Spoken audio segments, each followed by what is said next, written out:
네, 여러분 안녕하십니까. 용고만 톡쇼 직설 김종윤입니다. 사상 초유의 추경 불발 사태까지 벌어지는 게 아니냐 걱정 참 많았었는데요. 일단 이럴 때 극적이라는 표현 써도 될 것 같습니다. 여야가 정상화에 합의를 했습니다. 물론 여당과 야당이 셈법이 조금 다르긴 합니다. 여당은 이른바 추경 국회다. 하지만 야당은 안보 국회다. 이렇게 얘기를 하고 있습니다. 빅딜이다 이런 얘기도 있긴 합니다만 중요한 거는 최악의 빈손 국회라는 오명을 쓰고 있다가 겨우 문을 열었다라는 건데요. 이런 상황에서 여야가 과연 이런 자신들의 속마음을 어떻게 풀어낼지, 실질적으로 국민들한테 피해가 가는 부분들을 얼마나 최소화할지, 이젠 더 이상 빈손이다, 놀고 있다, 이런 욕을 안 먹을지 이런 얘기도 좀 살펴보도록 하겠습니다. 오늘은 또 쥐소미아, 즉 한일 군사정보보호협정 얘기 좀 해보도록 하겠고요. 당연히 일본의 수출 규제 조치와 관련된 Y2 국가 제외 문제가 이제 불과 이틀 앞으로 다가왔기 때문에 이 부분 얘기까지 살펴보도록 하겠습니다. 여기에 대통령 휴가까지 취소한 상황이기 때문에 그만큼 엄중하고 위중한 상황이다. 이런 부분 역시 당연히 오늘 얘기를 좀 살펴보도록 하겠습니다. 뒷부분에서는 잠깐 어제 기사가 돼서 상당히 논란이 일고 있는 미국의 방위비 50억 달러 증액 요구 이 얘기도 좀 잠깐 짚어보는 시간도 준비 좀 해보도록 하겠습니다. 오늘 세 분의 전문가와 함께 얘기 나눠보겠습니다. 먼저 샵 3698로 100원의 유료 문자로 여러분들 소중한 의견 기다리고 있겠습니다. 관련해서 필요할 경우 여러분들의 질문 사항을 또 전문가들과 함께 나눠보는 시간도 가져보도록 하겠습니다. 세 분의 전문가 소개해드리겠습니다. 제 오른쪽으로 부산가톨릭대 차재원 교수 모셨습니다. 어서 오십시오. 안녕하세요. 예, 제 왼쪽으로 전 데일리한 논설실장 이종근 실장 모셨습니다. 어서 오십시오. 안녕하십니까. 예, 마지막으로 민주당 전 부대변인이죠. 강선우 박사 오셨습니다. 어서 오십시오. 안녕하세요. 예. 자, 본격적으로 시작을 해보도록 하겠습니다. 여야의 의사일정 합의에 따라서 어제 국회에서는 추가 경정 예산안 심사가 재개가 됐습니다. 쟁점마다 여야가 맞서면서 신경전이 벌어지기도 했는데요. 오늘은 국회 운영위원회가 열리는데 청와대 외교안보 정책을 놓고 역시 여야 간에 치열한 공방 예상이 듭니다. 먼저 영상부터 보시겠습니다. 추경안을 심사하는 국회 예산결산특별위원회 비공개 회의는 어제 밤 늦게까지 계속됐습니다. 일본 경제보복 대응 추경 예산을 비롯해 쟁점마다 여야의 신경전이 이어졌습니다. 빚을 내서 하는 부실 추경이라며 현미경 심사를 하겠다는 한국당과 추경 효과를 위해 원안대로 신속히 처리해야 한다는 민주당이 맞섰습니다. 근거 없는 나라빚 타령 이제 그만하시고 추경의 조속한 처리에 힘을 모아주기 바랍니다. 정부가 추경 설명 자료를 제대로 안 내면 내일 본회의 처리도 어렵다는 야당의 엄포까지 나왔습니다. 정말 제대로 꼼꼼히 살피겠습니다. 현금 살포성 복지 예산 등에 대해서는 저희가 대폭 삭감하겠다는 말씀 드리겠습니다.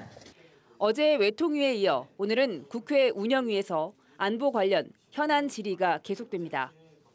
청와대 정의용 국가안보실장과 노영민 대통령 비서실장, 김현종 안보실 2차장 등이 출석할 것으로 알려졌습니다.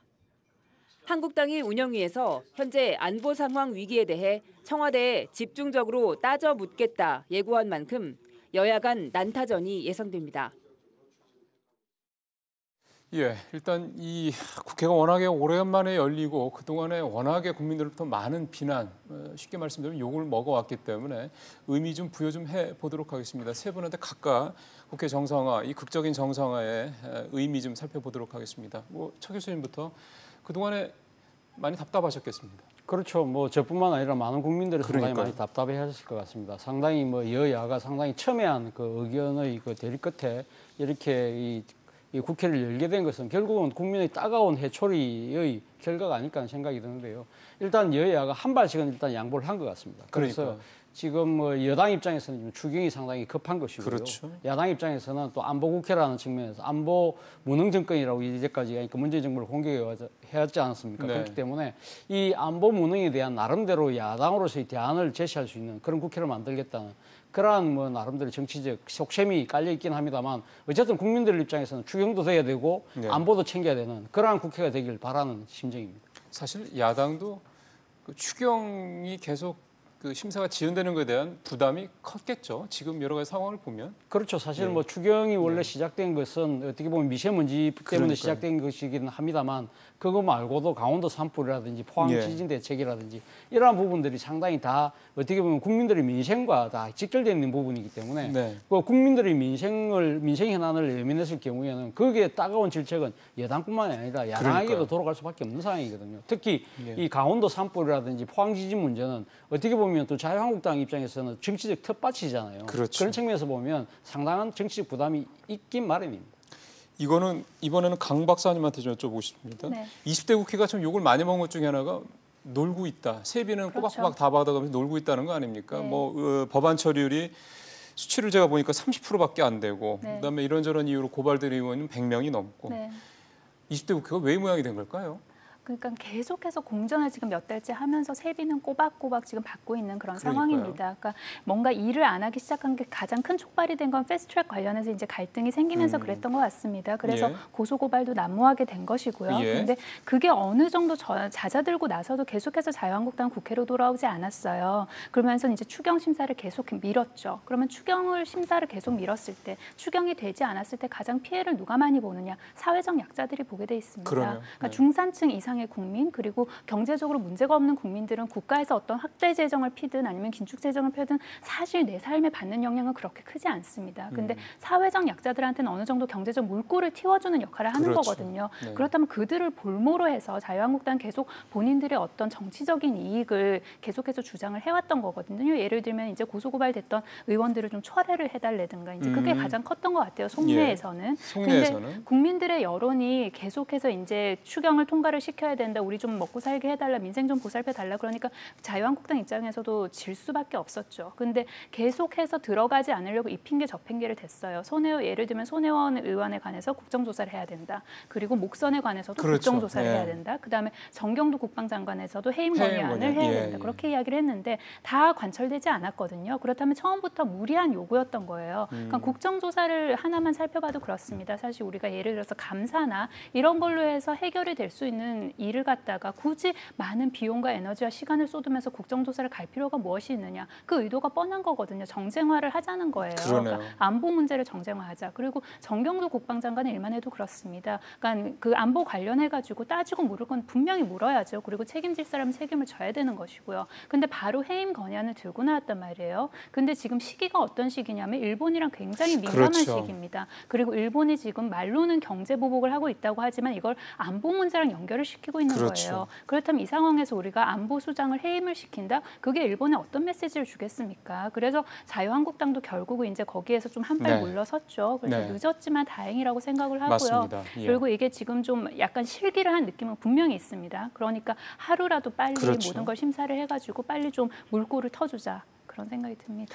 아주 뭐 전체적인 상황들을 일목요연하게 잘 정리를 해주셨습니다. 그러니까 뭐 일단은 늦었지만 지금이라도 참 다행이라는 생각이 드는 거고. 근데 지금 사실은 이제 여당에서는 추경 국회가 되길 바라는 것 같고 야당에서는 안보 국회가 되길 바라는 것 같고 나름대로 뭔가 이렇게 어떤 포인트를 잡아서 좀 이번 7월 국회를 좀 하려고는 하는 것 같은데 결국 기싸움이 만만치 않게 벌어질 수도 있겠다 이런 생각이 드네요. 네, 근데 그럼에도 불구하고 추가 경정 예산, 추경을 통과시키지 않은 국회는 한 번도 없었어요. 어떤 진영이든. 왜냐하면 과거에. 그렇죠. 보수든 진보든 어떤 야당이 됐을 때 추가 경정 예산을 통과시켜주지 않음으로써 예. 이 경제적인 어떤 모든 문제를 떠안을 이유가 없거든요. 그럼요. 그렇죠. 그러니까 이 추가 경정 예산이 부담이 될 이유는 없었어요. 그런데 물론 한국당에 대해서 대변인께서 잘 이렇게 그 비판을 해주셨지만 결과적으로 국회를 오랫동안 출입했던 기자들 입장에서 바라봤을 때 여당은 여당다웠느냐라고 그럼요. 물어보고 그 부분도 지적해야 싶은 됩니다. 거거든요. 왜냐하면 추가 경정 예산은 사실 굉장히 절박한 거예요. 여당 입장에서는. 그런데 이번에 추가 경정 예산이 그만큼 절박한 자세였느냐. 추경을 통과시켜주는 추경이 올라가는 한 5월, 6월 이런 쯤부터는 사실상 공격하진 않아요. 야당을 직접적으로. 예를 들어 대통령이라든지 여당 대표가. 왜냐하면 어쨌든 추경은 이 타협과 협상을 통해서 통과시켜야 되기 때문에 절박하죠. 예. 그런데 최근에 어쨌든 어떤 이유를 대서라도 사실 이 국회가 공전이 된 이유 중에 하나가 상당히 공격적인 어떤 언행이 심했거든요. 비판적인 언행들이 연달았고 이런 어떤 속에서 중간중간에 기자들 입에서 이렇게 나온 거예요. 의지가 있느냐, 추경에 의지가 있느냐, 이렇게까지 경색 국면으로 만들 이유가 없지 않느냐. 심지어는 여당이 아직도 야당인 줄 알고 있는 거 아니냐. 야당은 탓만 하면 사실 되거든요. 여당이 지금 문제가 잘못됐어. 정부가 잘못됐어. 그런데 지금까지의 여당의 어떤 입장이나 혹은 집권 여권의 어떤 입장은 야당이 잘못하고 있어 이외에는 어떤 대안을 내놓지 못했다. 좀 더 끌어안지 못했다. 뒤늦게나마 어쨌든 이 안보 상임위를 여는 것으로서 본회의를 이제 받아들인 것. 맞습니다. 뒤늦게나마 이거 하나 받아들인 것이 사실상 어떤 양보의 어떤 자세인데 좀 더 전향적으로 야당의 어떤 의견들을 받아들일 수 있는 포인트들이 분명히 있었다. 그런데 그것들이 이루어지지 않았다는 건 이 정도를 설득하지 못하면 앞으로 어떻게 그 설득하는, 그러니까 협상의 어떤 기술을 해서 그 국내 정치를 이끌어 갈 것인가라는 것도 여권에서 한 번쯤은 생각해 봐야 되는 게 아닌가 싶습니다. 지금 이제 이 실장님 말씀을 들어보니까 이제 여당도 결코 지난 한 100여일간의 이 공전 국회에서 책임을 면할 수 없다. 이렇게 이제 이해가 좀 되거든요. 그러면 이제 열렸으니까 이제 본격적으로 추경 얘기를 좀 해보게 되면. 근데 이게 문제가 8월 1일 날 이제 의사 일정이 좀 잡힌 게 8월 1일 날 통과시키면 뭐 8월 내일이니까요. 그럼 이제 불과 어제부터 했다고 쳐도 불과 한 이틀 반, 뭐 3일 정도인데 심사가 지금 뭐 나경원 대표 같은 경우는 꼼꼼하게 하겠다 얘기도 했습니다만 그게 과연 꼼꼼하게 되겠느냐라는 국민들께서 좀 걱정도 하실 것 같아요. 물리적으로 내일 바로 처리하도록 돼 있기 때문에 많은 국민들께서 우려를 하시는 건 아마 정상적으로 보입니다만 그럼에도 불구하고 사실 국회가 지금 추경이 제출된 것이 4월 25일이었거든요. 99일 만에 90일 내일 통과되면 이제 98일 만에 이제 되는 것입니다만 그동안에 국회가 계속적으로 파행은 됐지만 이 예결위 차원에서 예결위 소속 의원들은 나름대로 상당히 이 안을 꼼꼼히 들여다본 측면이 분명히 있어요. 그리고 그러면 이미 어떤 준비 작업은 되고 있었군요. 그렇죠. 그러니까 지금 그러니까 여야의 각 예산결산위원회에 소속돼 있는 의원들 입장에서는 나름대로 상당한 부분까지는 지금 들여다본 상태입니다. 그리고 지금 그러니까 여당과 야당이 갈리는 부분 그거 아니겠습니까? 그러니까 지금 재추경이라는 측면에서 재라는 측면에 있어서 보강해야 되는 예산 부분에서는 별다른 이견이 없는데 예를 들면 그 재해를 어떤 식으로 극복하느냐에 있어서 방법론 차원에 있어서 이 지금 야당 같은 경우는 일종의 그 현금을 동원한 이 지금 그 선심성 살포를 통해서 내년 총선에 지금 뭐 뭔가를 좀 더 정치적 덕을 이려고 하는 그런 좀 허무맹랑한 사업들이 많다고 지금 주장을 하는 것이고 그리고 여당은 그렇지 않다. 이거는 꼭 우리가 민생이 필요하다는 부분이라는 일적으로 같은 그 사안을 놓고 서로 시각이 엇갈린다는 측면이 그것을 어떻게 그러니까 좁힐 것이냐의 부분인데 여당 입장에서는 지금 6조 7천억에다가 지금 이번에 일본의 그 한국에 대한 경제보복 조치와 관련된 2조 7천억 예비비 3천억 그러니까 2,700억 그래서 차고 한 7조 정도가 되지 않습니까? 7조 좀 더 되는데 그걸 원하는 대로 처리해달라는 거고 그리고 지금 야당 입장에서는 지금 아까 이야기했던 내년 총선을 겨냥한 선심성 예산은 과감하게 삭감해야 된다는 그러한 정치적인 이 차이 이것을 어떻게 극복하냐의 문제인데 이것은 아마 내일 아마 국회 본회의까지 상당히 진통이 있을 수 있는 부분이긴 합니다만 많은 국민들이 우려하다시피 조속으로 완전히 심의가 되고 있는 상황은 아니다. 저는 그렇게 이해를 하고 있습니다. 그러게요. 저도 사실은 그 부분은 좀 몰랐던 건데 예산결산 담당하는 그 소위원회죠. 거기에서는 계속해서 들여다보고 있었다 여야 의원들이. 그렇죠. 물론 뭐 예결위 위원들도 중간에 뭐 교체도 되기는 했습니다만 그러나 상당수의 의원들이 그대로 지금 그러니까 지금 예결위원직을 그대로 맡고 있거든요. 그렇다고 한다면 저는 뭐 그 업무 연속성의 문제는 크게 없지 않나 하는 생각이 듭니다. 일단 아주 큰 걱정 하나는 덜었다라는 전제에서 이제 얘기를 조금 더 추경 얘기를 좀 들어가 보면은요. 이 실장님. 이게 한 7조에서 7조 2천억 정도 이렇게 되는 예비비까지 하면 7조 2천억이 좀 넘고 예비비 빼면은 7조 원 정도가 되는 건데 지금 우리 차 교수님께서 선심성 예산이다 뭐 이런 부분에서 좀 야당이 벼르고 있다 이런 말씀까지 해주셨다라는 걸 이제 놓고 봤을 때 그러면은 일각에서는 근데 이것도 7조 원이라는 이 추경도 네. 뭐 일본의 보복 조처니 등등등 감안하면은 넉넉하지 않다라는 시각도 있단 말이에요. 네. 규모에 대한 부분은 어떻게 보세요? 자, 이제 규모를 다시 말씀을 드리면 4월 달에 이 추경 얘기가 나오기 시작했을 때부터 IMF에서 권고안이 있었어요. 그때 나왔었죠. 11억 정도로 11조 정도. 11조 정도로 예. 늘려라. 네. 그리고 단 조건이 하나 있었습니다. 늘려야 되는데 이것을 복지 예산으로 하지 마라. 복지 예산으로 하지 말고 계속 이것이 선순환될 수 있는 것에 투자할 수 있는 그러니까 투자 비용으로 이 11조를 꾸려라. 그래야만 지금 어떤 성장률이라든지 이런 것을 유지할 수 있다라고 권고를 해왔습니다. 예. 그래서 그 당시 언론들과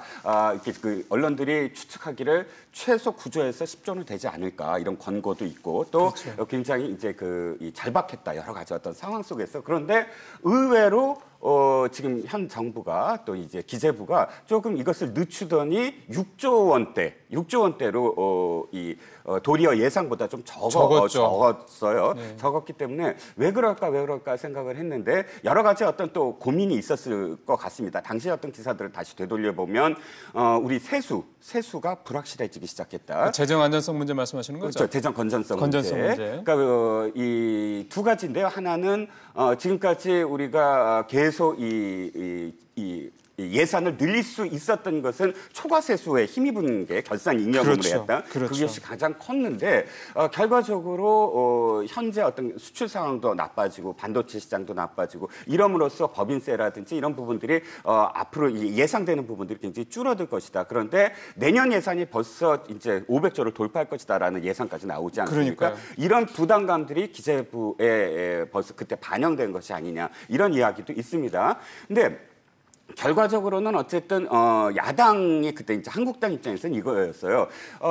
이 성장률을 높이기 위해서 필요하다면 늘려도 된다. 그런데 복지성 또는 총선을 앞두고 늘리지 마라. 이것이 이제 야당의 어떤 그 시각이었거든요. 예. 근데 상당히 야당 예산결산심의 의원들도 의아했던 게 물론 당연히 이 재예산은 들어가야 되는 그러니까요. 것이고 재예산을 빼놓고의 예산이 굉장히 소극적이었다. 이 정부의 이번 추경은 적극적이지가 않았다라는 거예요. 적극적으로 좀 더 편성을 하지 않고 그런데 좀 더 들여다보면 사실 불효불급한 예산들도 많았거든요. 이를테면 이 추경은 굉장히 절박한 거 아닙니까? 본 예산 이외에 상반기에 이게 굉장히 절박하기 때문에 나가야 되는데 들여다보면 이런 것도 있어요. 왜 매월 마지막 수요일에 문화가 있는 수요일 있지 않습니까? 그것은 문화를 위해서 사실 우리 문화 증대를 위해서 들어가는 예산인데 거기에 집행돼야 될 문화 예산까지 추경 안에 들어가 있어요. 물론 그것이 몇 조 이런 건 아닌데 이런 것이 왜 추가 경정 예산이냐라고 이렇게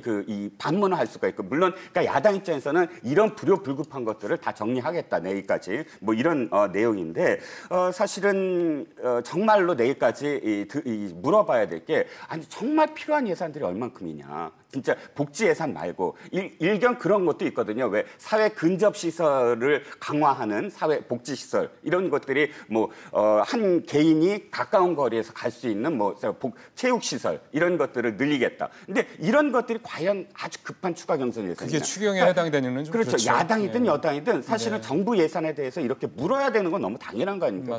국회의 어떤 최소한의 권한이고 물론 시간은 촉박하지만 이런 제가 말씀드리는 것 부분들도 사실은 언론에 좀 이미 다 공개가 됐고 예산 결산 위원들이 전부 다 이것을 알고 있으므로 시간이 촉박하다 그래서 이런 것들에 대해서 정부에 묻는 것을 소홀히 하지는 않을 것 같아요. 뭐 나경원 대표 얘기는 뭐 그런 부분들 꼼꼼하게 챙기겠다 했으니까 한번 좀 지켜봐야 될 부분이고요. 이걸 또 우리 강 박사님한테 좀 여쭤봐야 될 것 같습니다. 네. 이 추경안을 이제 정부에서 편성을 하고 이제 여당 내에서는 이제 이거를 이제 통과시키려고 하고 있는 거고 이제 야당에서는 이제 뭐 이를테면 이제 꼼꼼하게 보겠다 이런 좀 현재 상황이 벌어지고 있는 건데. 재정 건전성 문제와 관련해서는 야당뿐 아니라 여당 내에서도 사실 논란이 좀 있고요. 이런 부분에 대해서 지금 상황에서 우리가 재정 건전성 부분까지 감안하면서 추경에 대해서 이렇게 좀 소극적으로 가는 게 적절하냐 이런 또 지적도 있고요. 이 재정 건전성과 연계된 이 추경안, 이 규모 이런 부분들은 우리 강 박사님 어떻게 보십니까?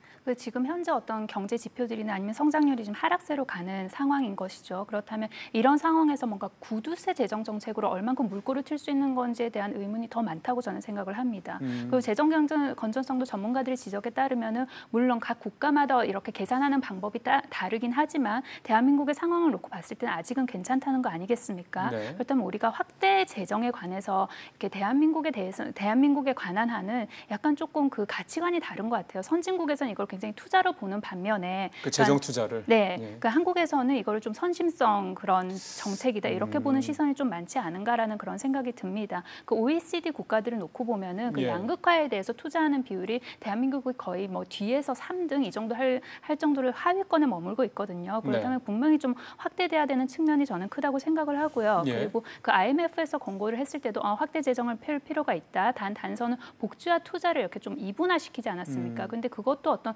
결과를 놓고 봐야 되는 것이 아닌가. 그거 정책을 펼치기 전부터 그걸 아예 따로 놓고 보기는 저는 힘들다는 생각이 들거든요. 사실 복지가 계속해서 지속 가능한 복지로 간다면 그것도 어느 정도 투자의 면으로 볼 수 있는 면도 크다고 저는 생각을 합니다. 네. 그러니까 예를 들어서 고용을 놓고 본다면 국가에서 이제 돈을 주고 급여를 주고 직접적으로 고용하는 거, 그다음에 이제 기업에 어떤 보조금을 주면서 간접 고용을 하는 그런 두 형태로 본다면 사실 직접 고용을 하는 것이 그러면은 단순히 현금 살포성 복지라고 볼 수도 있지만 평면적으로 놓고 본다면 그 직접 고용이 이렇게 창출해내는 어떤 간접 효과들을 보면은 또다시 지속 가능한 복지로 갈 수 있는 발판을 마련하는 면도 분명히 있거든요. 예. 그렇다면 그 복지는 투자로 볼 수도 있다. 그래서 지금 상황에서는 저는 사실 6조 7천억이라는 돈이 조금 적게 편성된 부족하다. 것인가 아닌가. 그래서 조금 더 적극적인 그런 재정 정책을 펼 필요가 있는 시기다. 왜냐하면은 인구 구조가 일단 변하고 있습니다. 그래서 베이비 부머 세대들이 맞죠. 굉장히 은퇴를 하고 있고요. 그러면 그들한테 국가가 무엇을 해줄 것인가? 사실 예산이나 세금은 국민들을 위해서 쓰라고 있는 것 아닙니까? 그렇다면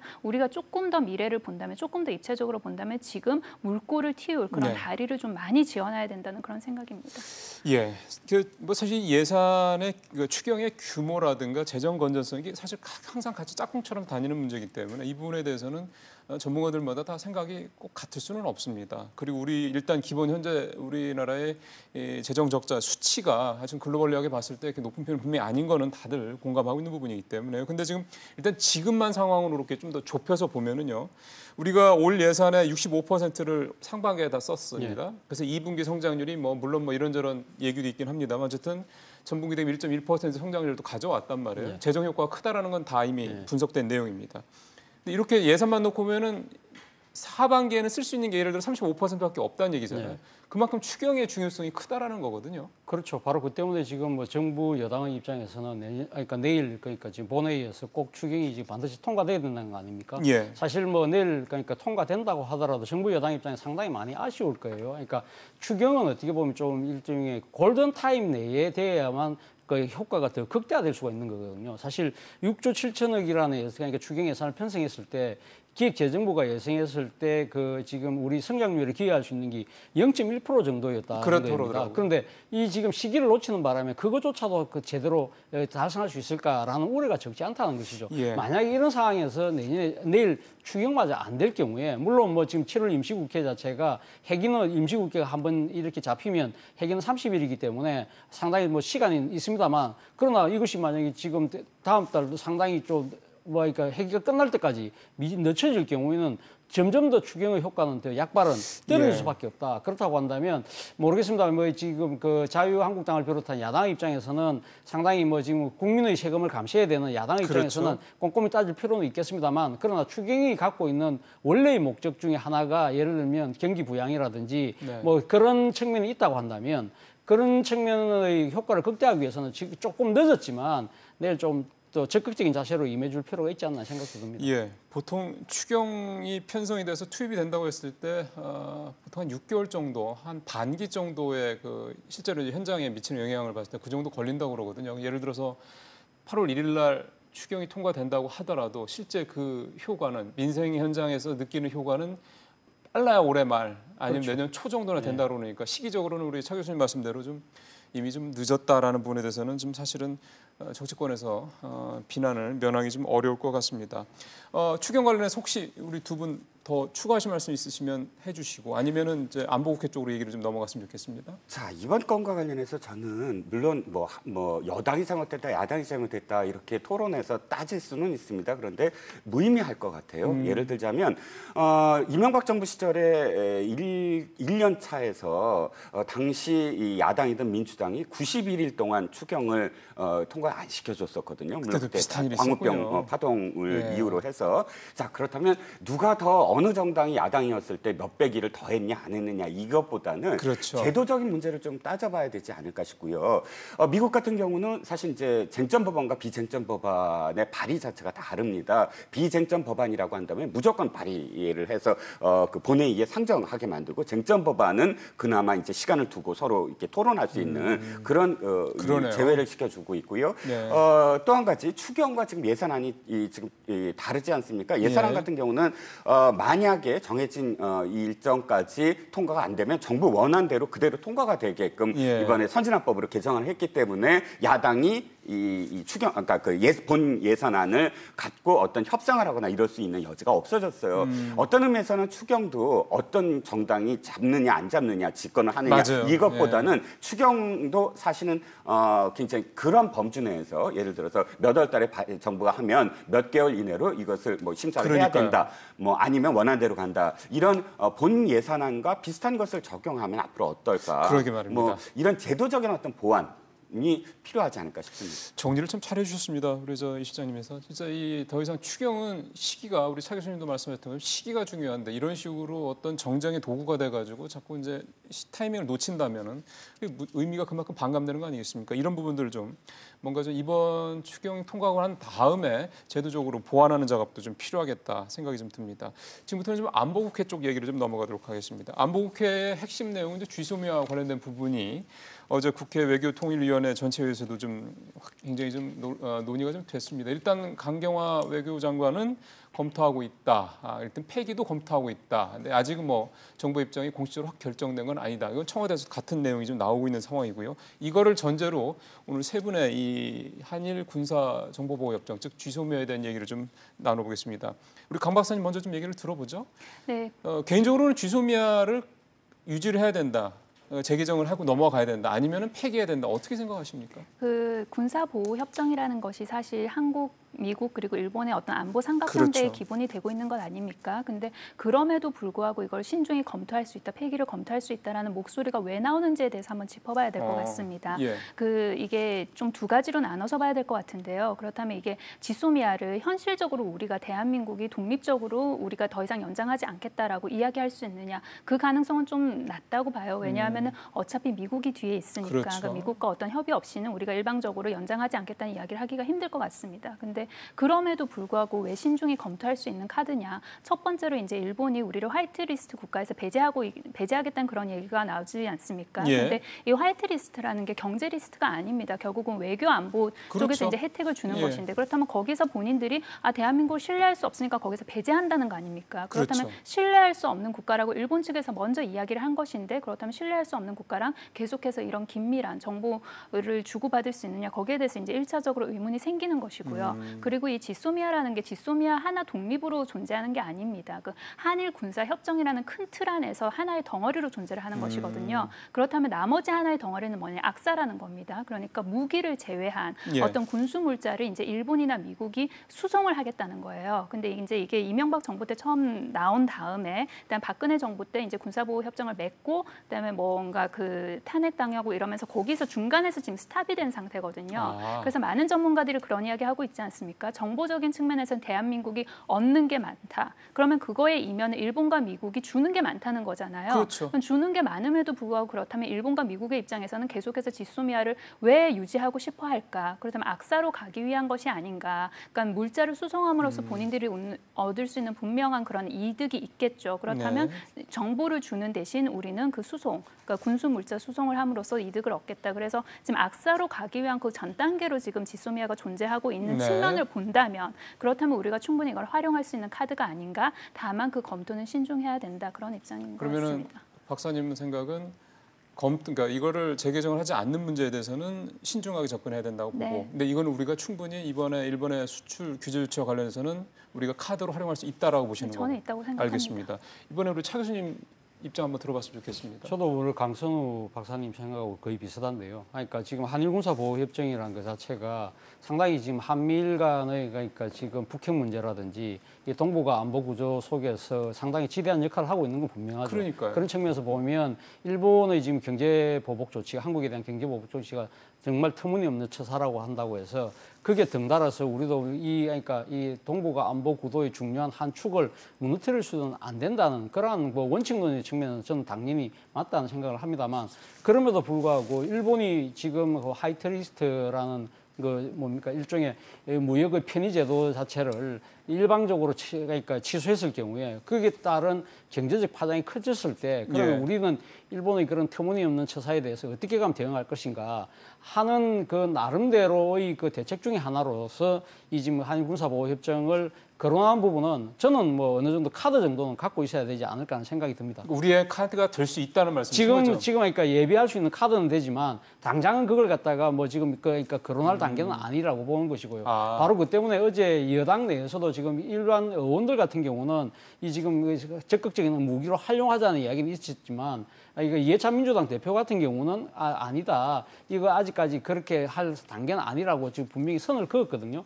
그런 식으로 일종의 뭐 투트랙이랄까요? 나름대로 그러한 좀 신중한 접근이 필요하지 않을까 생각이 들고 사실은 이것이 그러니까 한일군사보호협정이 이 2011년도 말인가로 제가 기억을 하는데 당시 이명박 정권 당시에 이걸 체결하려고 했던 거거든요. 그때 당시 이 청와대의 김태우 안보보좌관이 나서서 적극적으로 하려고 하다가 밀실 논란 때문에 그때 당시 그 김태우 안보보좌관이 사퇴하셨어요. 사퇴했는데 그때 사실 많은 우리 국민들 생각에는 일본과의 우리 아주 껄끄러운 그 과거사 문제가 전혀 해결되지 않는 상황에서 일본이 한국의 안보 구도에 깊숙한 영향을 미칠 수 있는 하나의 그 카드를 지는 것이 아닐까라는 그런 우려가 상당히 많이 존재를 했고 바로 그런 문제 때문에 그것이 한번 안 됐다가 결국은 박근혜 정부로 넘어가서 글쎄요. 이 상당히 나름대로 국민적인 동의를 구하고 난 뒤에 됐다는 것이거든요. 그만큼 이 사안에 대해서 이 바라보는 국민들의 시각 자체도 상당히 태생부터 상당히 일본과의 안보 협력을 하는 부분에서 상당한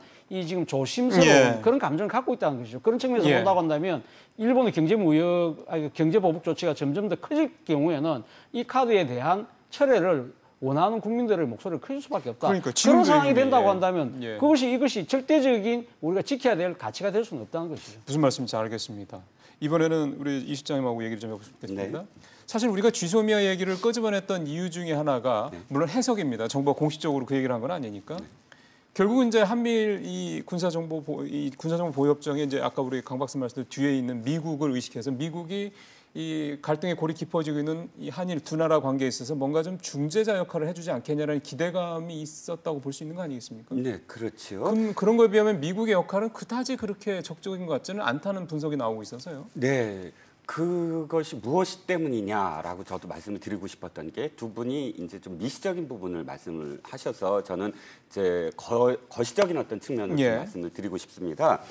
자, 그 한미일 삼각축이 동북아시아에 있어서 미국의 어떤 그런 그 그랜드 플랜이었다, 이었다라고 제가 지금 과거형 말씀을 드리는 게 이겁니다.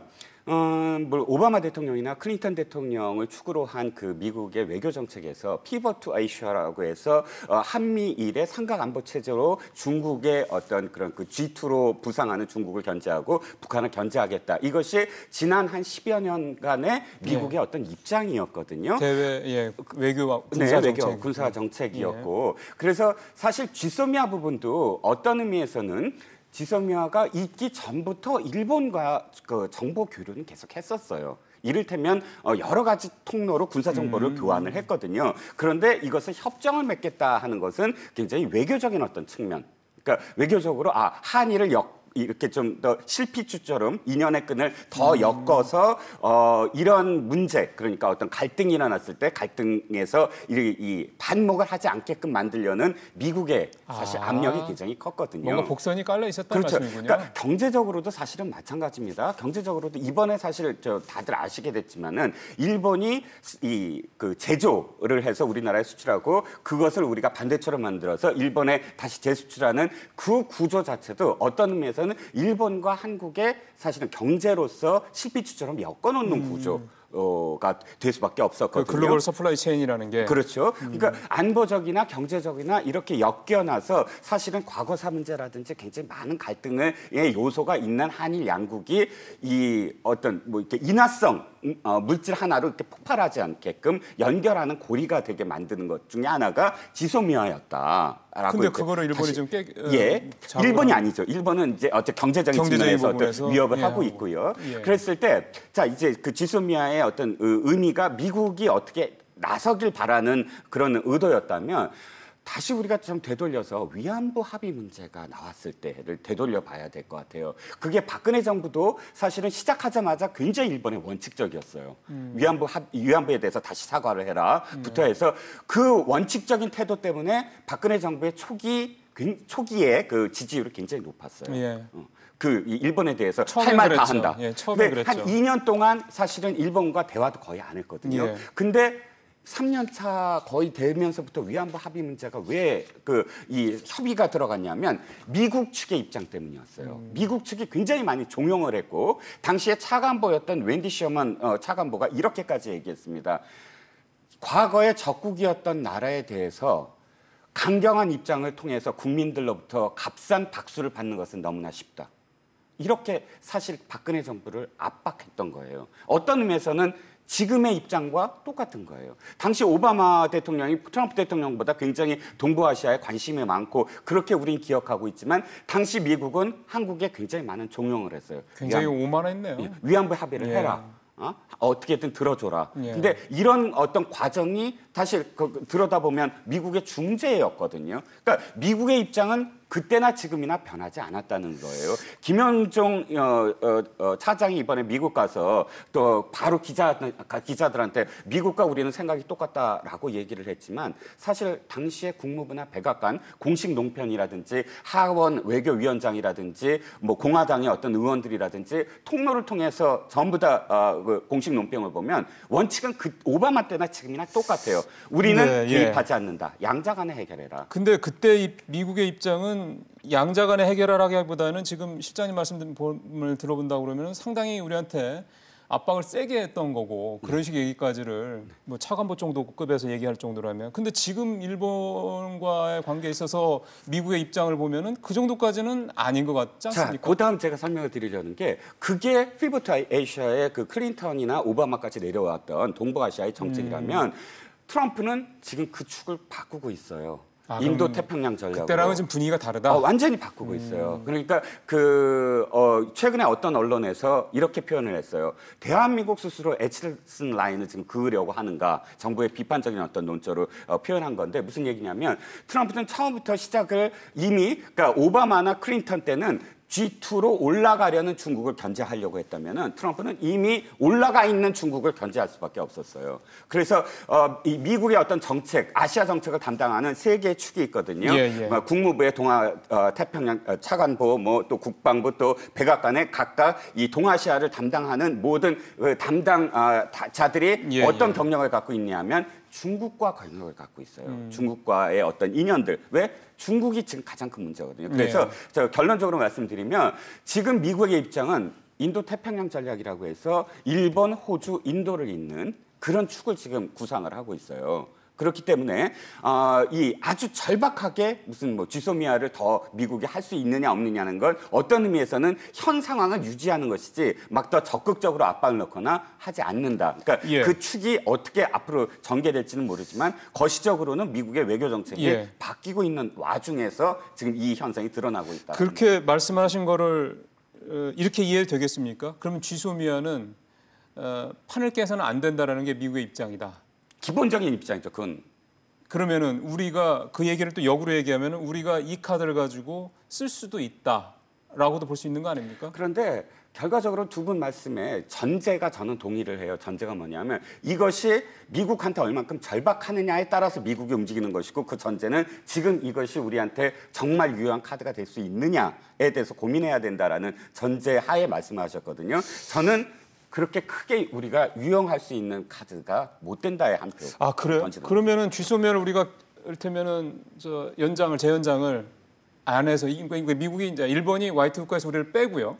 그 다음에 우리는 그 카드로 쥐소미아의 재개정 부분을, 그러니까 재연장 부분을 우리 안 하겠다 하고, 그러면 미국의 그러니까 인도 태평양 이 전체적인 그 군사안보 전략에서 물론 우리가 입는 어떤 여러 가지 부담도 크긴 하겠습니다만 미국이 만약 그 정도로 그냥 뭐 그렇게까지 소소 정도로 생각하고 있다 그러면 우리로서는 사실 이 상황에서 우리가 할 수 있는 일이라는 게 상당히 좀 제한적일 수도 있겠다라는 생각도 드네요. 그렇죠. 냉정하게 저는 거시적으로 외교에 있어서의 삼각축이 앞으로 그 이전과 그 이후가 어떻게 다를 것이냐를 말씀을 드렸고, 미시적으로 말씀드리면 우리한테 지금 필요한 부분도 굉장히 많다는 거예요. 지소미아가. 우리가 당장 그것을 없앤다고 했을 때 우리가 갖고 있는 정보는 휴민트. 그러니까 사람과 사람 간의 정보가 우리가 강하지만 일본은 시민트, 시그널. 그러니까 이 군사적인 어떤 그런 이 최첨단 장비로서 얻는 정보 이것을 서로 교환해 왔는데 우리는 냉정하게 그러면 일본이나 미국에 도움받지 않고 우리가 시민트를 할 수 있다면 그 시스템이 안 해도 되는 것이죠. 알겠습니다. 근데 일본은 상당히 이 부분에 대해서 우리 강 박사님 좀 말씀해 주실까요? 유지를 했으면 좋겠다라는 입장을 또 그 외무성에서도 그렇고 관방장관도 그렇고 얘기를 하더라고요. 그러니까 일본은 상당히 우리에 비해서는 이거에 대한 필요성을 굉장히 강하게 느끼고 있다. 이렇게 이해하면 되겠습니까? 그런 걸로 보입니다. 근데 전문가들이 이야기를 할 때 대한민국이 사실 정보적인 측면에서 얻는 게 많다, 얻는 양이 많다고 이야기를 하고는 있지만 사실 그 정보라는 게 양도 따져봐야 되지만 그 질도 따져봐야 된다고 그렇죠. 저는 생각을 합니다. 그래서 그런 면에서 일본은 조금 놓을 수 없는 게 있고, 그리고 앞서 말씀하셨듯이 일본은 그 다음 단계를 생각하고 있을 거예요. 무기를 제외한 어떤 군수물자 수송을 본인들이 하고 싶은 욕심이 굉장히 큰 것 같습니다. 그렇다면 이 지소미아를 만약에 본인들이 유지하기 싫다고 얘기를 하면 악사는 아예 물 건너간 이야기가 되는 것이거든요. 그렇죠. 그래서 그런 면에서 이제 본인들이 어떤 협상 레버리지를 좀 높이기 위해서 그렇게 한 이야기라고 생각을 하고요. 그리고 앞서 그 말씀하신 그 중러일, 그러니까 동북아에 대한 어떤 지형 변화, 그러니까 북중일이 있고 그다음에 이제 미국이 일본 한미일보다는 이제 인도 쪽으로 움직여 가고 있다. 저는 그게 완전한 변화라기보다는 한미일의 어떤 삼각축에 더해진 변화라고 생각을 합니다. 그러니까 미국이 인도 태평양 전략을 구사하고 있지만 이게 한미일의 어떤 그 동북아를 견제하는 그런 전략과 함께 가는 것이지 이것을 버리고 다른 것을 선택하는 것은 아니라고 생각을 하고 있거든요. 그리고 이번 그 일본 수출 규제를 볼 때 조금 더 입체적으로 봐야 될 게, 그러니까 미국이 왜 움직이지 않느냐에 대해서 말씀을 하셨잖아요. 그러니까 초기에는 미국이 전혀 미동도 안 했어요. 그렇다면 왜 그랬을까? 미국 쪽에서는 어떤 경제적인 측면에서 계산은 끝났을 것 같아요. 그러니까 일본이 반도체 소재 수출을 안 한다고 했을 때 이제 우리가 반도체를 못 만드는 거 아닙니까? 그러면 그 반도체 완성체가 대부분 중국 아니면 미국으로 가는데 어느 쪽에 타격을 더 줄 것인가? 그러니까 미국이 우리나라든 일본이든 반도체 회사와 어떤 맺는 계약 같은 걸 보면 굉장히 슈퍼 갑 중에 갑 계약을 맺거든요. 그래서 단기적으로 그들은 한국 업체로부터 어떤 반도체 수입을 못해도 받는 타격이 적어요. 그러니까 어느 정도 견딜 수가 있단 말이에요. 중국보다는 덜 크다 생각했던 거군요. 굉장히 타격이 크죠. 그렇다면 미국에서는 굳이 내가 힘들이지 않고도 지금 중국을 견제할 만하다. 한 몇 달 동안은. 그러니까 이제 움직이지 않았던 것이죠. 근데 장기적으로 보면 결국은 본인들도 타격을 받고, 그리고 재선 가도에서 보면 민주당이 트럼프 대통령의 외교 안보 정책에 대해서 굉장히 비판을 할 빌미를 주는 거예요. 그렇다면 결국은 아무것도 안 움직이고 있다가 우리나라 기업들 손해보지 않았느냐, 당신이 멕시코 장벽 쌓아서 우리나라 손해보지 않았느냐, 그런 빌미를 주고 싶지 않다면 그러면 조금씩 움직이기 시작하겠죠. 그리고 지금 움직임이 좀 감지되고 있지 않습니까?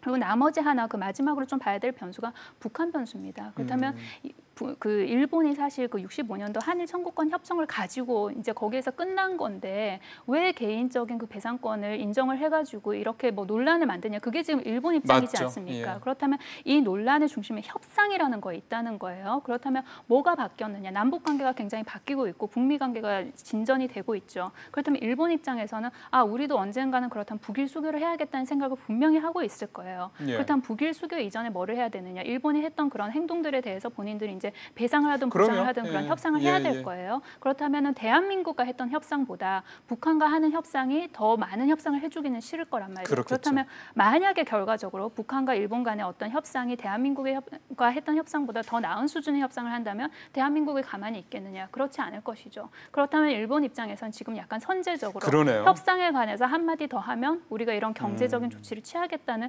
그런 것도 지금 전제돼 있지 않나 그런 생각이 듭니다. 북일 수교까지 감안을 해서 근데 사실 한일 군사 정보 보호 협정 지소미아와 관련돼서는 사실은 내달 다음 달이 그러니까 8월 24일이 그러니까 이 뭡니까 만료가 그러니까 그때까지 해야 되죠. 1년간 보통 그 하고 1년 지나고 나면 그러면 자동적으로 연장이 되죠. 그러니까 그 전에 90일 전에 그러니까 이 기간이 만료되기 90일 전에 어느 한쪽이 안 하겠다고 하면 파기가 되는 거거든요. 자, 지금 8월 2일 날 지금 일본에 가기가 지금 예정돼 있잖아요. 거기서 만약에 한국에 대해서 그러니까 화이트 리스트를 철회할 경우에 그럴 경우에는 그러면 지금 우리가 8월 24일 전까지 그러면 불과 한 20일밖에 안 남았다는 거죠. 그런 상황에서 지금 화이트 리스트가 실제 현실화되고 그리고 지금 그것이 일단 조치를 가기에서 결의를 하고 나면 20일인가의 기간이 지나서 그러면 8월 한 21일, 22일부터 이제 실질적으로 그렇죠. 된다는 거 아닙니까?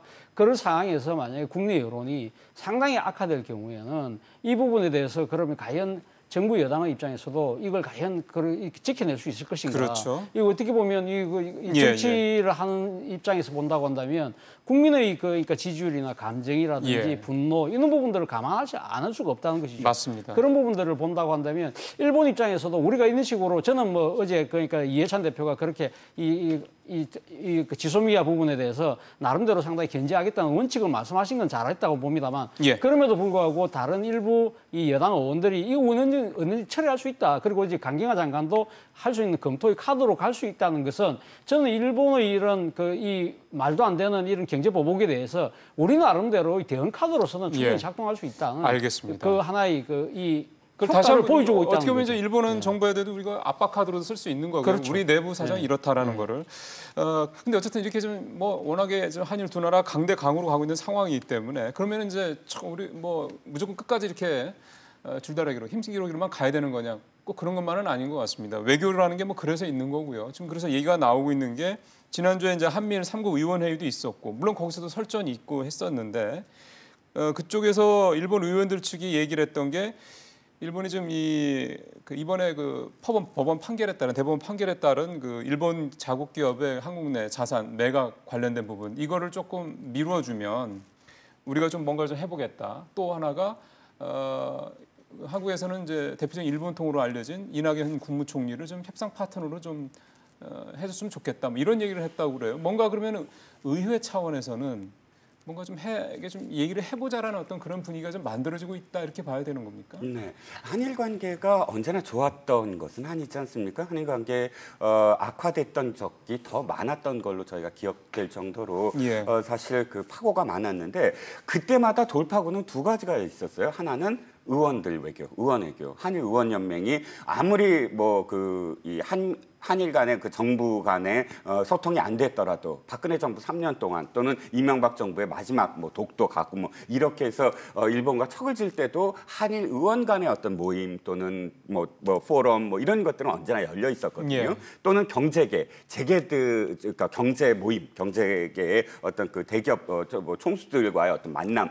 그런데 이번에 올해의 한일 관계가 사실 가장 우려됐던 바는 민관 라인, 그러니까 관내 라인이 소통이 안 된 것만이 아니라 다른 베이스, 1.5 베이스라든지, 그러니까 경제계라든지 혹은 연맹 의원들의 어떤 소통조차도 안 돼 있었다. 그것이 막혀져 있었다. 2년마다 한 번씩 열리는 한일 경제인 포럼도 올해 안 열렸거든요. 이런 식으로 여러 가지 어떤 통로들이 다 닫혀 있었다. 그것 때문에 굉장히 우려됐던 부분이 있는데 그나마 이번에 한미일 이 워싱턴 DC에서 열린 이 의원 의원들 회의에서 예. 이상돈 의원이 이제 그 전언한 내용 아닙니까? 이것만이 아니라 사실은 더 많은 이야기들이 더 이제 소통이 될 거라고 그랬겠죠. 생각을 하고요. 예. 당연히 어떤 의미에서는 제가 또 이렇게 비판을 받을지는 모르겠습니다만 일본 측 입장에서 봤을 때 미쓰비시를 포함해서 자국 기업들이 어떤 그런 이 손배소를 또 당하거나 또는 재산을 몰수당했을 때 정부가 나서서 그것을 보호해야 되는 건 일차적으로 그러니까 그 가치 판단의 문제가 아니라 일차적으로 일본 정부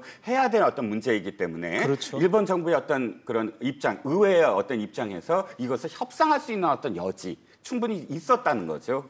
그래서 저는 그 이상돈 의원이 전한 어떤 내용들이 이게 옳다 그르다 또는 이걸 해야 된다 이것보다는 시그널이 굉장히 중요하다. 신호가 왔다는 것이고 그 신호에 대해서 이번에 서청원 의원을 포함한 이 정의당 의원까지 포함한 모든 이 당을 초월한 의원들 이번에 일본 가지 않습니까? 좀 더 적극적으로 그들의 어떤 이야기를 경청하고 또 우리의 입장을 견지하는 그런 통로가 좀 더 마련되어야 되는 게 아니냐 싶은 거죠. 근데 이제 당장 내일 모레가 이제 그 가기에서 물론 좀 결정된 건 아니고 그럴 거로 알려진 거긴 합니다만 화이트북과 배제 문제가 결정되고 이런 얘기도 있는 판이라.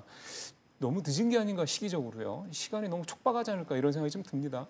이게 조금 더 앞당겨져서 뭔가 만남이 이루어지고 채널이 활짝 더 열렸다면 국민들 입장에선 조금 걱정하는 마음이 더 잦아들지 그렇죠. 않았을까 하는 아쉬움은 분명히 있습니다. 근데 또 기대를 해볼 수 있는 게 이 의원단의 어떤 외교뿐만이 아니라 이제 ARF에서 한일 외교장관 그 만남도 예정되어 있고 한미일 외교장관 만남도 예정되어 있지 않습니까? 그래서 정부단에서 어떤 협상을 할 수 있는 그런 여지도 지금 이제 마련이 돼 있다 그런 생각이 들고요. 그리고 앞서 말씀하셨던 것 중에 이제 이번 정부 들어서 뭔가 민간단에서 어떤 교류 채널도 다 막혔다고 그런 말씀을 하셨는데 이게 어떤 정부 정책이나 아니면 외교 정책에서만 비롯된 것은 저는 아니라고 보는 게 뭔가 국가와 국가 정체성이 지금 부딪히고 있지 않나 그런 생각이 듭니다. 조금 큰 틀에서요. 네, 문재인 정부와 그러니까 아베 총리 내각 간의 어떤 정체성이란 말이죠. 그러니까 문재인 정부는 어느 정부 때보다 좀 수평적인 그런 노선을 걷고 있는 것이고요. 근데 아베 총리는 보면은 내각은 굉장히 지금 수직적이에요. 그리고 일각에서 들려오는 얘기를 보면은 그러니까 일본 정부에서 일본 기업을 향해서 어떤 행정 지도를 할 때 문서로도 안 한다는 얘기 아닙니까? 그 기업들 그냥 불러가지고 말로 그 지도를 툭툭툭 해주면은 그러니까 기업들이 거기에 따라서 이제 전혀 뭔가 대저항하거나 이런 것이 다 따른다는 거 아닙니까? 그러니까 그만큼 관계가 수직적이라는 거예요. 그렇다면 이게 국가 정체성에서 부딪히는 그런 면도 있어서 교류도 조금 더 잦아든 게 아닌가라는 그런 생각이 들고요. 근데 이번 일을 어차피 돌파를 해내야 되는 거 아닙니까? 한국과 일본이 따로 떨어져서 살 수 없는 관계잖아요. 그렇다면 이런 국가 정체성이 부딪히는 부분도 이번에 한번 고민을 하고 거기에 대해서 그러니까 국가 정체성이 부딪히는 그 자체를 변화시킬 수는 없지만 그럼에도 불구하고 어떻게 우리가 다리를 계속해서 놓을 것인가, 어떻게 하면 우리 편을 일본 내 우리 편을 더 많이 만들고 일본 또한 한국 내 일본 편을 어떻게 더 많이 만들 것인가 거기에 대한 고민은 지금 해야 되는 적기라고 생각을 합니다. 이 관련해서 이제 우리 차 교수님하고 마지막으로 한 질문만 더 같은 내용이긴 합니다만은 그래서 요즘만큼 민간 간의 교류가 특히 이제 청년들도 마찬가지고요. 이런 교류가 좀 더 활발해야 된다라는 목소리들이 계속 나오고 있더군요. 그렇죠. 사실 한일 간에 상당히 좀 그러니까 이 청년들 간의 교류 또 내지는 어떻게 보면 문화적 차원의 교류 더 나아가서는 사실 어떻게 보면 대중문화가 상당히 이렇게 활발하게 교류가 됐던 건 1998년 당시 김대중 대통령과 오부치 일본 총리가 맺었던 21세기 한일 새로운 파트너십 공동선언인가 하는 선언을 통해서였거든요. 그때 당시에 김대중 대통령이 상당히 전향적인 조치를 취했죠. 일본이 오랫동안 요구해왔던 대중문화 시장에 대한 개방을 전격적으로 했다는 것이죠. 당시만 하더라도 상당히 우려가 컸습니다. 제가 당시 취재기자였는데 그때 당시 국내 반응은 상당히 아주 격렬했습니다. 예를 들면 일본 만화 시장, 일본 영화 시장, 일본 대중가요 시장 개방했을 때 우리 일본한테 완전히 점령당할 거야라고 생각했는데 그렇게 되지 않았다는 것이죠. 그러니까 그만큼 우리가 지금 어떻게 보면 한류가 히트치는 이유도 바로 그러한 그러니까 일본 간의 그런 이 나름대로 적극적인 교류를 통해서 우리의 우위가 드러났던 부분이거든요. 그렇다고 한다면 사실 지금 일본이 어떤 측면에서 보면 지금 대화를 거부하는 측면을 보면 약간은 이런 전면적인 이런 식의 그 대화가 이루어질 경우에는 아베 정권의 그런 상당히 지금 잘못된 이러한 부분들이 조금 드러날 수 있지 않을까라는 것을 좀 우려하는 것 같아요. 예를 들면 이 앞서 말씀하신 것처럼 이번에 워싱턴에서 열린 한미일 의원단 거기 보면 자민당 의원 말고 다른 같은 열린 여당의 의원, 더 나아가서는 야당 의원들 같은 경우는 다른 목소리를 냈다는 거 아닙니까? 그렇다고 한다면 저는 오늘 지금 방일단이 지금 가지 않습니까? 오늘 당장 가서 자민당 그러니까 지금 소속인 한일의원연맹 회장하고 오찬하고 하지만 내일은 열린여당 그리고 또 야당하고도 지금 계속적으로 활발한 교류를 한다는 거거든요. 그런 식의 그러니까 의원들 간의 적극적인 소통을 통해서 일본의 이 조치가 아베 정권의 조치가 얼마나 터무니없는 짓이라는 걸 분명히 일식시켜주고 여기에 대한 한국 국민들의 분노가 얼만큼 크다는 거. 그리고 거기에 따라서 일본에 미치는 경제적 그 손실도 결코 작지 않다는 것을 분명히 인식시켜줄 필요가 있다. 이런 측면에서 본다고 한다면 저는 정치권이 조금 늦은 것이 아닐까 싶을 정도로 좀 더 적극적으로 다방면에 걸쳐서 우리가 힘을 모아서 일본의 이 조야에 또 나아가서 여론에게 호소하는 노력이 필요하지 않을까 생각이 듭니다. 예. 이렇게 쭉 두 분 말씀 들으니까 우리 이 실장님 말씀도 좀 들어야 될 게 있네요. 이 부분 관련해서 이제 어차피 정리를 좀 하고 있는 상황이니까 해법 돌파구. 뭐 지금 우리가 이제 이낙연 국무총리를 저쪽에서 일본 쪽에서는 뭐 좀 특사로 좀 파견해서 좋겠다 이런 얘기까지 나올 판이다라고 하면 분명히 뭔가 조금 분위기가 강경 일변도에서 조금 변화도 보이다라고 좀 볼 수 있어서. 지금 상황에 지금 어떻게 대처를 하는 게 좋을지요? 일단 저는 양쪽 다 맞물리는 것 같아요. 어떤 의미에서는 일본만 변하는 게 아니라 우리도 변하고 있다. 그러니까 대치라는 것은 사실 한쪽만 한다고 해서 대치가 형성이 되는 건 아니거든요. 그러니까 우리 정부에서도 사실 지금까지 갖고 있었던 우리가 옳다라고만 이렇게 이야기할까 외교는 옳기 때문에 결과가 나오는 건 아니거든요. 그 전체적인 역사를 봤을 때 한 정부가 정당하기 때문에 그 외교가 성립이 되는 것이 아니라 정당하든 정당하지 않든 그 양국의 어떤 힘에 대한 문제, 역사에 대한 문제, 미래에 대한 문제 이런 것들이 다 함께 녹여놔야 하는 것이 바로 외교일지인데 지금 현재 상황은 양쪽 다 사실은 적극적인 어떤 그 토론, 이 소통을 하고 싶어 한다라고 생각이 들어요. 일정 부분 이 정부도 사실 민정수석 이런 분들이 앞장서서 사실 좀 선동한 부분이 좀 있었어요. 그런데 이 청와대가 좀 가라앉고 있다. 또 이해찬 대표도 사실은 워딩 지소미아와 관련된 부분이라든지 이런 부분들에서 상당히 그 격앙된 부분에서 좀 더 가라앉고 있다. 이런 부분들이 일본의 좋은 어떤 또 메시지라고 저는 생각을 하거든요. 그래서 늦었지만 소통이 이루어지고 있다. 그리고 그 소통은 사실 아무리 악화되는 한일 관계라도 언제나 극복해 오지 않았습니까? 한일 관계가 무조건 그 끝을 향해서 가고 있지는 않거든요. 그렇기 때문에 저는 충분히 앞을 내다볼 수 있는 시간은 없지만 그러나 그 시간 속에서 해법을 찾을 수 있는 것이 아니냐라고 봅니다. ARF 즉 그 외교안보 포럼 이게 아세안 그 지역 안보 포럼 이게 좀 뭔가 거기서 이제 우리 양일 두 나라의 그 외교장관들이 만나고 그러면 거기서 뭔가 조금 돌파구가 있을 수 있을까요?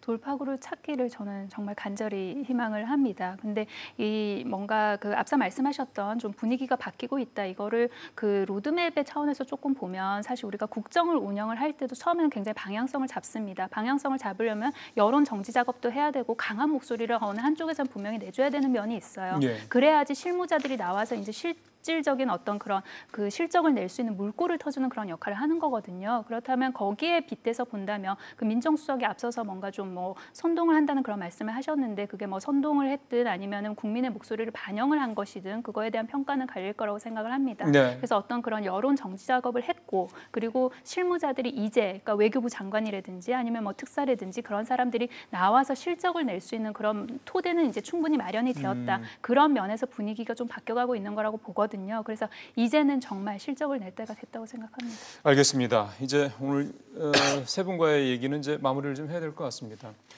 8월 2일, 그러니까 내일 모레 일본 가기에서 정말로 우리를 화이트 국가에서 배제할 수도 있죠. 또는 반대로 배제를 안 할 수도 있습니다. 그럼 배제를 안 한다는 게 아예 안 한다. 물론 이렇게 또 섣불리 생각할 수는 없겠습니다만 일본의 고민도 지금 상황에서 상당히 좀 깊어질 수 있다는 점도 감안을 해야 될 것 같습니다. 이 부분은 이슈 따라잡기 위해서 저희가 조금 더 준비를 좀 하고 있고요. 오늘 국회 정상화부터 시작을 해서 이 쥐소미와 관련된 부분까지 세 분 말씀 잘 들었습니다. 차 교수님, 우리 이 실장님, 강 박사님 말씀 잘 들었습니다. 고맙습니다.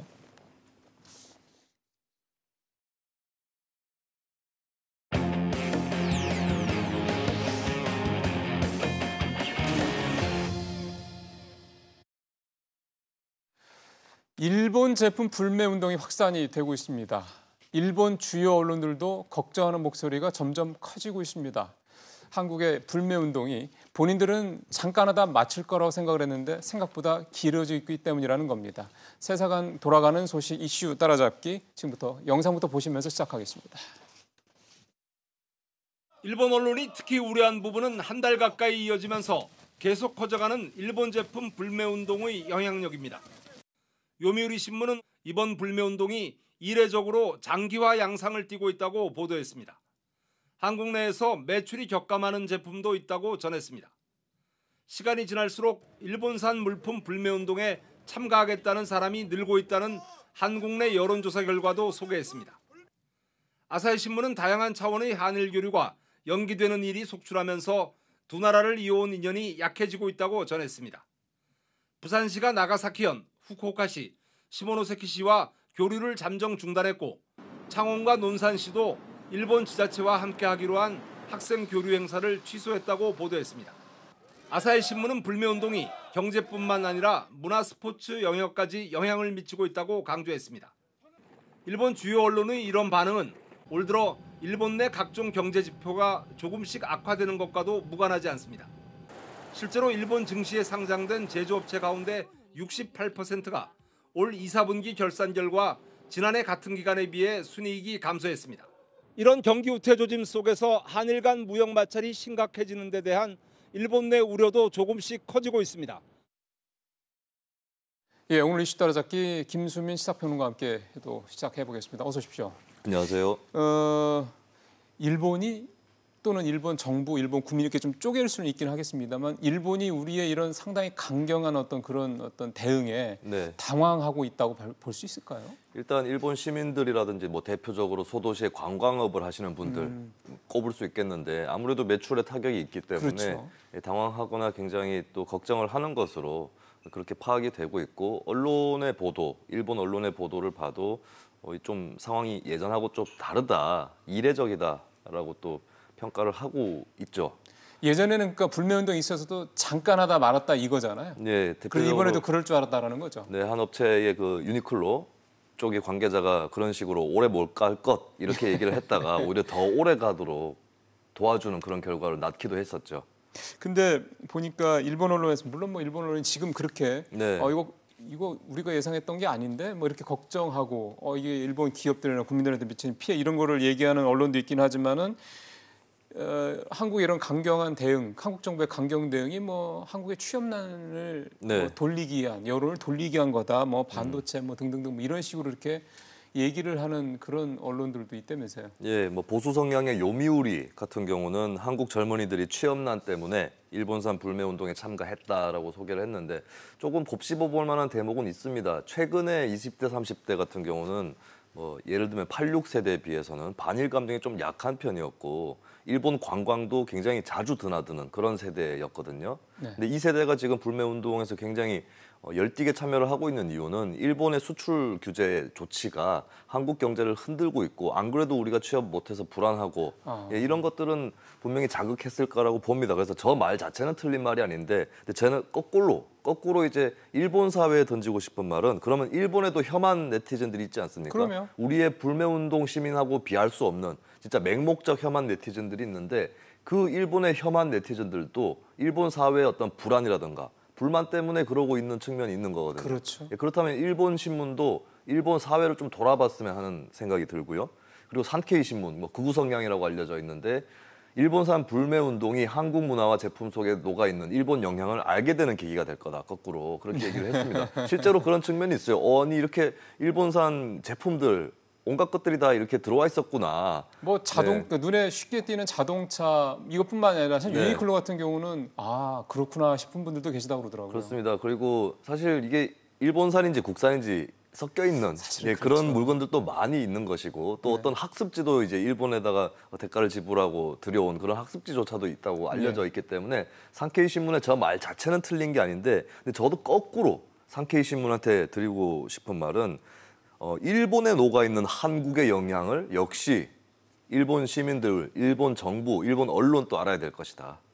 네, 한국 사람들이 그만큼 일본에 관광도 가고 물건도 사줬는데 이번에 싹 빠지면서 네. 일본 또 얼마나 타격을 받고 있느냐. 그러니까 양국이 서로 결합돼 있다라는 거를 이거는 공통적으로 좀 인식을 해야 되는 것이죠. 그러니까 일본은 반도체 소재 관련된 세계 중요 소재의 그 규제 조치를 통해서 봐라, 한국 반도체가 세계 넘버원이라 하지만 우리 없으면 너네 안 돼라는 식을 보여주고 싶었는지 모르겠지만 역으로 그것 때문에 일본의 그 이 소재 관련된 기업들이 먹고 살고 있는 부분을 그렇죠. 본인들은 강가고 있었던 게 아니냐, 그렇게 또 역으로 지적할 수 있다. 그렇습니다. 적절한 표현이신 것 같습니다.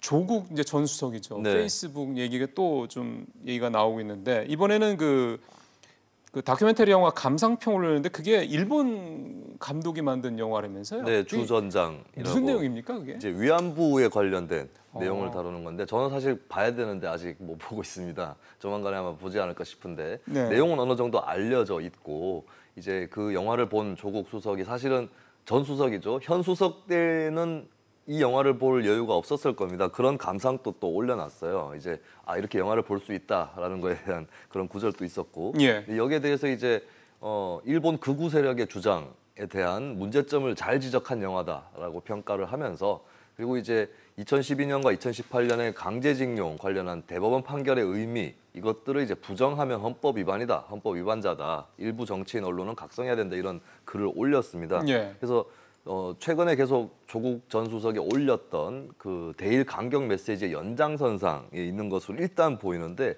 근데 이제 이게 조국 전 수석 글은 전문을 다 봐야 됩니다. 근데 그 글에 보면 또 이런 부분도 있더라고요. 서희가 뛰고 있다. 그러니까 서희가 뛰고 있다는 거는 외교, 협상을 하는 사람들도 지금 뛰고 있다.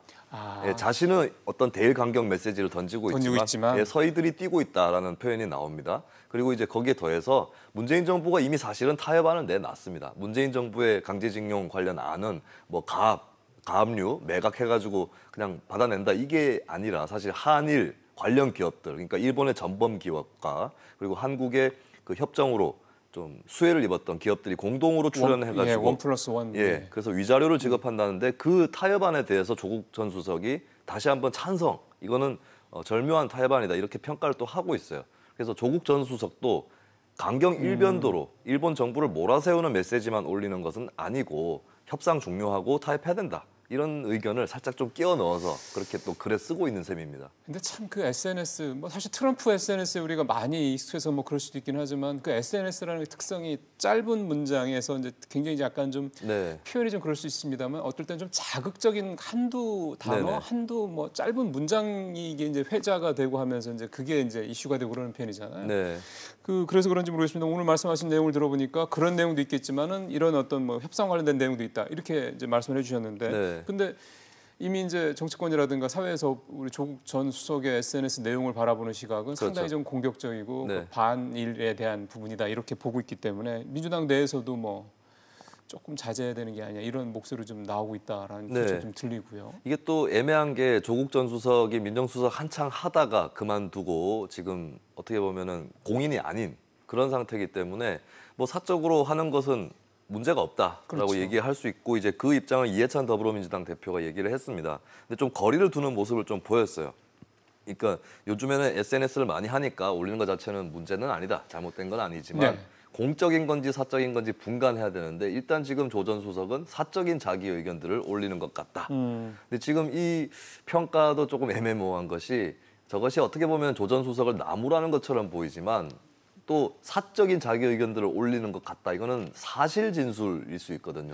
실제로 지금 사인이죠. 그렇죠. 예, 법무부 장관으로 유력하다고 하지만 사실은 아직까지 뭐 정식으로 내정이 된 것도 아니고. 그런 것도 아니죠. 네, 그래서 그런 뭐 어떻게 보면 그대로 문자 그대로 읽으면 이해찬 대표도 지금 현재 상황은 이렇다. 이 정도 얘기를 한 건 아닐까. 그러게요. 또 보여집니다. 제 밑에 줄 보시면 조 전 수석은 사적인 자기 의견들을 올리는 것 같다. 결국 저 얘기는 사적으로 SNS 자기가 쓰는 거에 대해서 글쎄 너무 예민하게 보는 게 아니냐 이렇게 이해를 할 수도 있는, 해석을 할 수 있는 그런 부분도 있는 것 같습니다. 근데 왜 그럴지는 잘 모르겠습니다만은 이쪽에서는 이를테면 여당 쪽에서는 뭐 이제 진보 진영에서는 조 전 수석이 SNS 관련해서 활발하게 활동을 하고 있다고 본다면 이제 보수 쪽 또 자유한국당 쪽에서 보면은 민경욱 의원이 SNS를 활용을 하고 있는데 이 민경욱 의원도 계속해서 논란이 좀 불거지더군요. 네, 저도 민경욱 의원 SNS에 가보니까 나름대로 약간 문재인 정부를 격려하는 듯한 그런 표현들도 있긴 하더라고요. 근데 조국 전 수석과 마찬가지로 어떤 특정 구절이라든지 눈에 잘 띄고 자극적인 이런 부분들이 또 더 돋보이기 마련입니다. 대표적으로 지금 이 사진이죠. 사진. 예. 네, 저 사진은 이제 어떤 폭력에 대한 그런 그 포착된 사진인 것 같은데 저 사진을 두고 이제 일어서서 좀 폭력을 가하고 있는 그 사람들에 대해서 이제 일본, 중국, 러시아, 북한 이렇게 그러게요. 비유를 했고 넘어져서 누워 있는 채로 밟히고 있는 사람을 대한민국에 비유를 네. 한 것이죠. 근데 지금 뭐 외교 관계라는 것이 좀 복잡하게 얽혀 있는 것이고 저런 식으로 뭐 한 국가 대 뭐 네 개 체제가 맞붙는 이런 상황은 지금 동북아시아에서 펼쳐지지 않는 거거든요. 괜히 이제 어떤 피해 의식을 자극하고 좀 자학적인 그런 인상을 줄 수 있는 그런 패러디 사진이라고 볼 수 있겠습니다. 방송 기자 출신이라 저렇게 뭔가 이렇게 상징화하는 특히 어떤 영상적으로 비주얼적으로 상징화하는 건 상당히 좀 익숙한 분위기는 할 텐데 글쎄요. 무슨 의도인지는 충분히 알겠습니다만 글쎄요. 저게 또 우리 국민들한테도 어떻게 받아들일지 그 부분은 또 생각을 해보셨는지 본인이 하고 싶은 얘기만 네. 본인 얘기를 듣고 싶어하는 사람들한테만 생각을 하고 저 만든 사진이 아닌가 그런 좀 생각도 좀 드는군요. 조금 이제 분위기 좀 달리 쪽 가볼까요? 오거돈 부산시장 얘기인데요. 네. 부인 관련돼서 뭐 사과도 여러 번 하고 이렇게 했다고 그러는데 관용차를 부인이 사적으로 이용했다 이겁니까? 이유가? 네, 일단 그런 그 비판 때문에 사과를 했는데 조금 해명을 하긴 했어요. 그러니까 예를 들면은 부산시장이 직접 행사를 참석하지 못할 때가 있는데 예. 그런 경우에 단체장 배우자가 대신 참석을 하는 경우들이 좀 발생을 합니다. 예.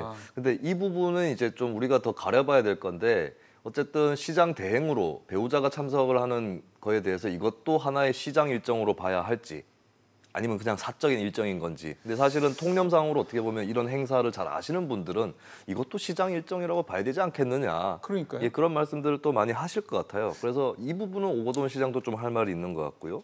그래서 그 부분에 대한 해명도 네. 좀 했고요. 그리고 이제 집에 가는 길에 뭐 세탁소에 들러가지고 옷을 찾아서 갔는데 그것은 사실은 사적 일정이 맞죠. 그 부분은. 예. 근데 이제 그때 이제 갈아타거나 그렇게 했었어야 되는데 못해서 죄송하다라고 얘기를 했는데, 근데 또 인정상으로 보면은 이왕에 이제 이동하는 김에 집에 가실 때 이제 가시는 김에 뭐 세탁소에서 옷 찾아서 갔는데 그것까지 뭐라고 하기는 좀 뭐랄까 박장하다 그러면- 이렇게 생각할 수도 있겠죠. 근데 지금 뭐 자막에도 나옵니다. 미술관 휴관일에 지인들과 관람했다. 네. 이것도 또 하나 이제 어떻게 보면 이제 네. 시장으로서의 어떤 그 힘을 그렇습니다.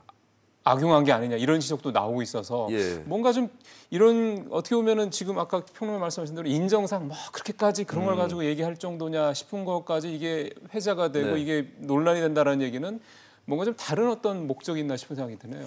그 관용 차량 문제하고 미술관 문제 두 가지가 불거진 건데 조금 구별해서 볼 필요가 있는 게 관용 차량 문제는 제가 말씀드린 거 약간 좀 쉽게 어떻게 일도양단할 수 없는 그런 맞습니다. 문제라면은 이 미술관 문제는 잘못한 것이 맞습니다. 휴관일에 관장을 오게 해가지고 열어서 그리고 이제 지인들까지 몇 명 데리고 가서 관람을 한 것이죠. 이거는 명백한 특혜 그러네요. 관람이라고 볼 특혜 수가 논란 될 있거든요. 만하네요. 예. 오 시장 측에서 약간의 해명을 내놓은 건 이제 행사 진행 기간에 뭐 어떻게 자신들이 가가지고 좀 뭐 할 수 있겠다 이런 생각을 했던 모양인데 그거 자체가 사실은 본인들 스스로 자신들이 갖고 있는 그렇죠. 현재의 권력을 특별하게 여기는 예, 거죠. 여기는 거죠. 네, 그래서 이 부분은 이제 관용차 문제는 조금 복잡한 게 있다면 미술관 휴관일에 관람한 거 이거는 이제 특혜라고 더 명백하게 분류를 할 수가 있겠습니다. 굳이 이거를 조금 더 확대 해석을 하자고 그러면은 내년 뭐 총선이라든가 이런 부분 관련해서 좀 이를테면 뭐 야당 측에서 여당의 어떤 그런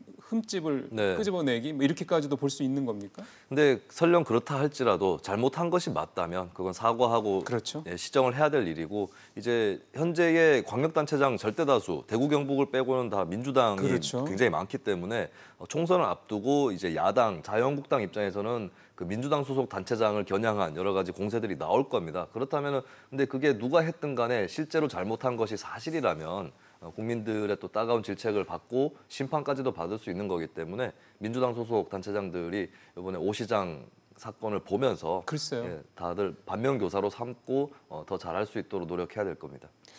그러게요. 저런 거에 대해서는 참 세상이 점점점 이렇게 바뀌어가면서 네. 굉장히 좀 예전의 어떤 과거의 악습, 뭐 과거의 어떤 좀 좋지 않았던 어떤 모습들 이런 거라고도 많은 국민들이 생각하시는 부분들이기 때문에 바뀌어야 될 부분은 분명한 것 같습니다. 자, 이번에는 이제 우리공화당 얘기 좀 해보죠.